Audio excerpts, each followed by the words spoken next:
Good morning, Ines. Good morning, Thor. How are How you? I'm feeling okay today, thanks. And it's also slightly brighter outside than it was last Friday, which is quite nice. There's a bit more sun on my face, basically, because Yes, I last week can it was see like the dark. radiance of the universe shining into you. How are you doing? I'm okay. Yeah, yeah. The way my window is, there's no, it's hard won. Any rays of the sun coming here, but then there's electricity at the moment before we run out of Yeah, at power. the moment, I mean, looking at how the electricity bill is going up, and I mean, it's Oh just God, like I feel for people. I I really, do too. really feel for people. Do you know this alternative energy which costs an arm and a leg? And yesterday on the BBC they said there's not enough wind to generate electricity. What? We're Windy Wow. Island. Yeah. You know why? Yeah. Why? Yeah, precisely. It's also out in the ocean, a lot of it. It's not just on our fields. Yeah. So That is always very an strange. excuse. Yes. It's going to be an interesting winter and years ahead, isn't it? That's right. Get out your scarves. Yeah. Yes. But it's so good to see you. Very much so. Yeah. I mean, that's at least that's positive, right? That we get to see each other. Very much so, yes. And I hope somebody else is listening too. Yeah, Very, and they have a yeah. laugh at our yeah, that is very true. Where are we heading with the Where, podcast this week? well, our podcast, I think you probably agree, is about how we can help our own mental well-being. Yeah. And be able to move towards the goals in our life with confidence and also with strength. I mean, there's always doubts about who we are. Do we look good enough? Are we clever enough? You know, all kinds of things. So on that basis, we obviously come to the mind and our thoughts. And the fact, of course, that we can only actually ever have one thought at a time in our mind. We may think we're thinking of a lot of things at once, a million things coming into our mind, confusion of thoughts, confusion of emotions, but no one can.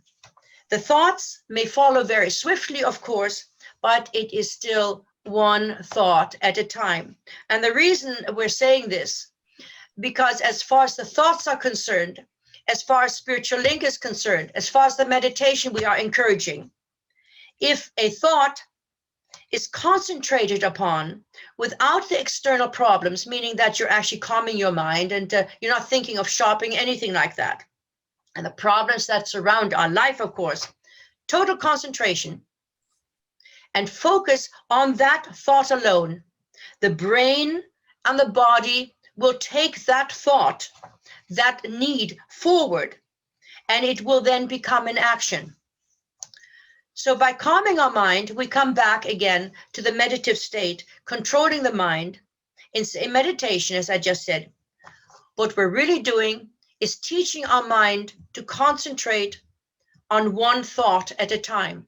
And that is why meditation is so helpful, so beneficial, because we are dictating what we want our mind to be. So if we are in any sort of a work situation, and we're able to dismiss the worries from home or other areas in our life and concentrate on our work, we then are able to propel that area that we are then responsible for forward in a much more positive way. And that is where, let's say we call them light bulb moments. You have a spur of the moment thought, maybe how best to do something for yourself, maybe for the company, anything like that. So it's the concentrating on one thought at a time. In our podcast, not only do we encourage and concentrate on the physical and mental well-being in our life, but importantly, we are also clearing our mind so that it can be in receipt of the spiritual communication that is always coming towards us. Do you feel that, Thor, that when you're giving these lovely led meditations, that either in that area of space, you will then maybe do it slightly differently because you then sense what the needs of the individuals are? Yeah, no, absolutely. And I think that's really important to notice, right? If you notice the energies in the room are different to what you expected, then you change accordingly. Yeah, for sure. Absolutely. Absolutely. And that same thing is not just if you're leading the meditation, it comes to, we all have that ability in our life. If we can calm our mind, we can do that. Obviously, visualization takes more time. We sit or we lie. However, we can do a breathing in and out. The eyes can be open or closed. You could look weird if you're closing your eyes in some areas. You can still meditate with your eyes open, get that calmness. Some people say count to 10. There are many, many different ways. But once the mind gets used to a certain way of how we individually deal with that spur of the moment calmness, the mind will react to it. It becomes a habit. It's like a routine that we have in the morning. If for some reason we're out of our routine, we might forget one of the other things. But because of that, this in turn enhances the quality of our life by helping us to follow our path of karma. We don't actually mention karma very often, do we, Thor? What is your description of the path of karma? What is my description of the path of karma? That is a very good question, because it's a sort of it's not necessarily a thorny subject, but it is a thorny subject, right? Because if every human being has a spiritual path to walk on, some of those paths are a bit more challenging than others. So it's, how does one talk about the path of karma in sort of a compassionate and kind way? I suppose I talk about it that everybody has a spiritual lesson to go through. And the choices that we make does have impact. So it's like, how do we find balance between free will and the path that we're supposed to go through? And I suppose the free will is, how do we respond to our path of life? Yes, you're right. There are two paths of karma. Yeah. One is for the spiritual, the learning on our back, and the other one is for the physical. Yeah. The earthly steps that we take.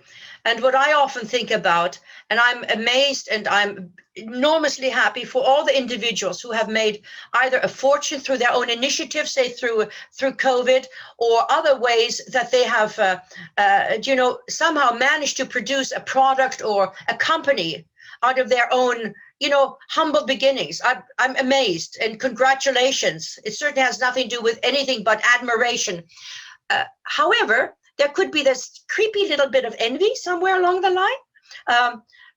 A good way of possibly looking at that, we all have to go through difficulties. If somewhere along the line we feel that someone has an easy life, cushy, easy life, they've got everything, they've got looks, they have got love, they've got position, they've got security, health, top of the list. What usually happens when there are individuals who are so blessed, let's say, their last life was so horrific that the spirit actually needs a respite. It has to catch its breath before it goes into the next obstacle course. And there are some horrific, absolutely horrific lives. Yeah, exactly. And so I think that's the thing, isn't it? Which is why it could become somewhat difficult to talk about, and we do not say this glibly or lightly, because we know that there's some people out there who's experienced the most horrific things. And I suppose that's another thing I say is, like, at the same time, we don't know what our karma or our path of life is. Just so as well. Yeah. Always put your best foot forward if you can. Yes. If you can. Yes, that's right. Always put your best foot forward. I mean, we see a war zone, we think, oh, how bad. Behind the scene, which is not reportable, or the reporters cannot get into, the atrocities that are committed to human beings around the world. We don't have to nitpick anybody. Are awful. And when we go through areas like that, the spirit needs a respite. And that also comes, I'm not trying to deviate, but also when out-of-body experiences. Usually happen in sleep, when either, let's say you're a nasty killer or awful person, and you are programmed to be that awful person because of the lessons that are then dished out to those that you are in charge of, let's say.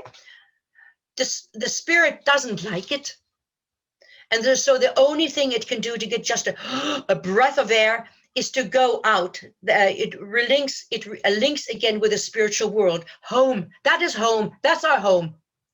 Earth is school, and we're getting our degree in school, and it just has to go away again to find its footing, that it's positive and strong, not just the negative, the horrific side of life. So when we see people who have everything, they've earned it. They've earned it. And my total admiration also for many of the, not only athletes, but any of the individuals. Oh, aren't you lucky? Perhaps, but usually behind the scenes, a lot of effort, work, deprivation, and worry is also part of their luck, because they've stuck to their path of karma, what they felt they needed and wanted to do. So anyway, I'm sorry to digress. But when we do follow our path of karma a little bit more closely, it gives us a feel-good factor. It's just a, yeah, okay, yeah. What I can say about how do I know when I'm not following my path of karma, which means your life's path, what you feel you want to do, it's like a button on your shirt that's loose. You fiddle with it. It's not intact. You're always looking at, you're always worrying that button because it could fall off. And that's how we feel about not doing something the way we should do in our life, because we turned our back on it. So that is the way karma could be felt, that, oh no, I'm not going down the right road. Say you have a job, this doesn't feel right, but you need the money. Well, this really doesn't feel right. You know, it's that sort of a fiddly feeling. But if we come back to that fiddly feeling, to all the other things, just imagine how many emotions we have within us. And all of these emotions, different emotions, are somewhere along the line always vying with one another for supremacy. So emotions actually are in charge of ourselves. Yeah, okay. And so we often follow our emotions blindly. I think we all know that. Yeah. Either it's impulsive buying, loving, doing this or saying something wrong. It's an impulse. But there is a strong strength and power within our minds, everybody's minds, which can redirect and also overcome some of the more negative thoughts or emotions that are within ourselves. We all have that strength, but we're all, let us say, created with a certain, let us say, emphasis on either being placid, laid back, or we're more little balls of fire. That's us. So we have to suck that up too, and then we tweak it whatever we can. So if we take about redirecting the mind, if we take, let's say, a drinking of wine or alcohol, too much, let's say we're drinking too much wine, in fact, far too much. And it was actually so much that it was interfering with our health, our mental well-being, everything, family life. The strength of our mind, anybody's mind, which is our thoughts, could say, and really could say this: I will no longer drink wine or alcohol. And if that person can overcome the situation of need, regardless of the cause or the reason of this abuse to your body, irrelevant, then you are in control of the emotional self and in control of that part of the body and mind that would be needful of alcohol, for instance. This form of self-control can be brought into being. It's part of us. It's physical. It's a control situation. It's a defensive mechanism. We have to live in this world, so we have to be emotional. We can't help it. We cannot be without emotions entirely. I don't know if you've ever, not very often, if somebody is just so placid, come on, react. What is your reaction to it? We are emotional. We live in this world.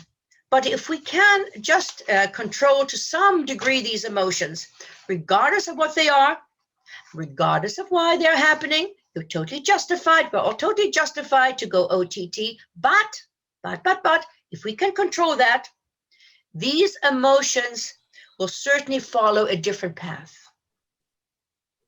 It is, of course, another form of stirring and generating the power of healing within ourselves. The control, the strength and power of the mind is virtually the force of healing, whether you are doing this for yourself or whether you are the individual listening, talking, giving meditation or other forms of healing to someone else.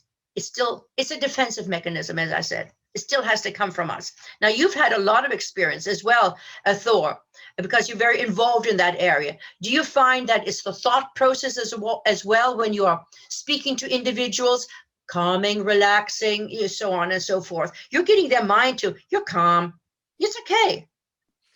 Yeah, it's quite interesting when you look at people's energies and you look at people's auras, right? Because when they come into the room, they may be quite frantic and sort of not able to like completely sit still. And by the end of it, they're like completely out of it. So it is interesting how, yeah, with the power of the mind and with relaxation, you can calm yourself down. I mean, sometimes it's harder than others because the emotions are like boiling like nobody's business. Yeah.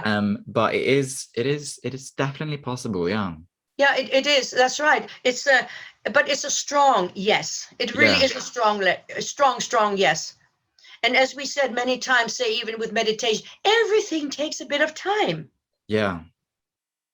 Yeah. And when we talk about spiritual communication, how do you get that? Visualization. The thoughts and the images are shown to us through our mind.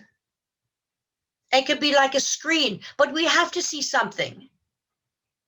And that's where it comes. The ability to feel, to sense, has to come through some form of a reaction of self. And that is the physical. When we only say calming of the mind, it's great, but it hits a brick wall. With our visualization, you can just calm, if that's the answer of the day, but you can also go further. Yeah, it's a springboard to so much more, isn't it? Absolutely, yes. When we're low, say extreme, it's really, really difficult to move away from a depressive atmosphere. Very difficult. In many cases, of course, those negative forces, if we can call them that, are not always a lesson for life, just a deviation, because we're emotional. We're human.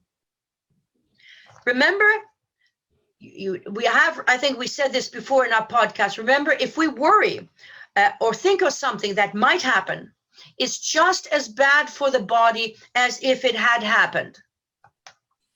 And believe me, it doesn't matter what step of the ladder we're on in life. It doesn't matter who it is. If it's executive, your boss, anything, there's always an element of insecurity. And what I've found, I don't know if you agree, Thor, often when a person's insecure, they're vicious. They say unkind, unnecessary. It's passive aggressive, especially if there's a control factor. To me, that means either they are also put under so much pressure that this is their only way to react. Anyway, there's always a form of insecurity. And it doesn't matter where and what anybody does. There's always a feeling of weakness, which is, of course, human nature.